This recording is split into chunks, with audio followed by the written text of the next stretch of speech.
Welcome back guys, Styx here, and yes, that's right, as the title says, it looks as if the finals will introduce a ranked mode to be previewed in the upcoming beta playtest. We don't really have many details to go off here, but Rob Runesson, the executive producer of the finals, posted an article on Steam outlining what to expect on the 7th of March when the playtest goes live. In the article, we get a brief nudge stating that there is casual play as well as ranked tournaments and leaderboards for players to climb. Throughout the 2-week event, contestants can unlock weapons, gadgets, tons of cosmetic items, and more.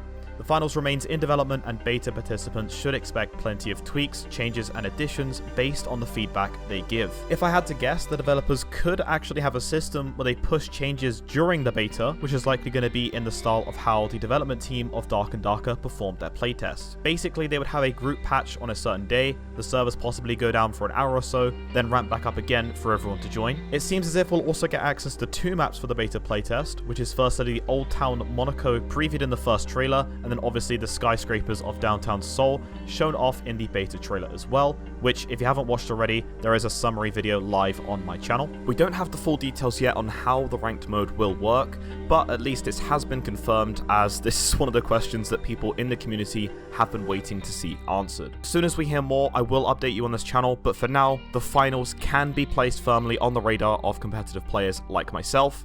It's time to get to work.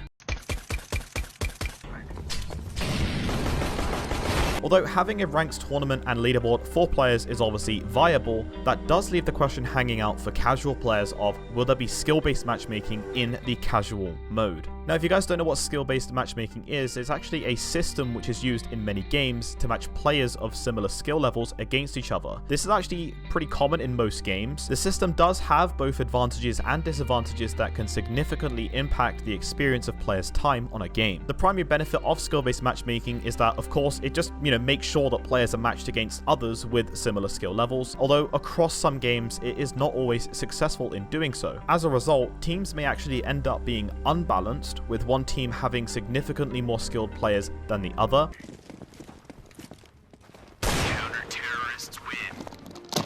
I actually find this typically common when a good player is on a bad streak, whether that's, intentionally or unintentionally. For example, the good player be like, trying to make a YouTube video, so they completely tank the first 10 games, they go down to a lower skill level, and then they just kind of turn on stop mode and just wreck everyone in the lobby. Skill-based matchmaking can actually also discourage players from experimenting with new strategies and tactics, or more so even just, having fun.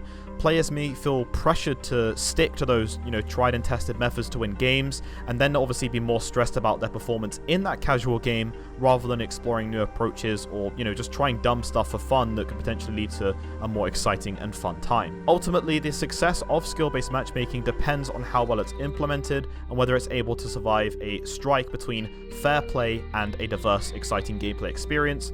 But I would say the main community outlook is to leave competitive players and casual players separated. Now, we don't have any word, at least to what I've seen, if that casual play will be skill-based, but that's another question that I'm sure EMBARK will answer with due time. What are your guys' thoughts on skill-based matchmaking anyway? Just leave some comments down below on what you guys would like to see in the game with regards to skill-based matchmaking. In my opinion, I just want to say I feel that these are obviously very important topics to be discussing, of course, but this should kind of be more looked into when the game goes into EMBARK's, I'm going to say, final product. That's when the game is ready and open to everyone. What I think for now is that we should obviously have a split between casual and competitive players, of course. But for now, this upcoming beta playtest should literally just be used to just have fun and help contribute to EMBARK Studios' journey of building the next big FPS title. If you haven't already, EMBARK have launched the signups to the beta playtest, so in the description I have linked the location on Steam where you can actually sign up to request access to play the game on the 7th of March. I just want to say thank you all to the amazing comments you're posting, whether that's just thanking me for the video or just leaving some really nice additions to things that they also picked up on as well. You guys are honestly insane, and this community's been so good so far, and I just can't thank you all enough for being here right now and watching this video. I'll try and get back, I'll keep pushing for more content when I can. And I actually have a great new video coming soon, as I want this channel to kind of be like news-based, tips and guides-based, to kind of give back to the subscribers and people that like my video. So I'm going to be trying to do a big variety of content as much as I can. This one was a very short one, of course, so I don't want to waste up your guys' time. It's the weekend, so I hope you're all having a great weekend. My name's been Styx, and I will see you on the podium.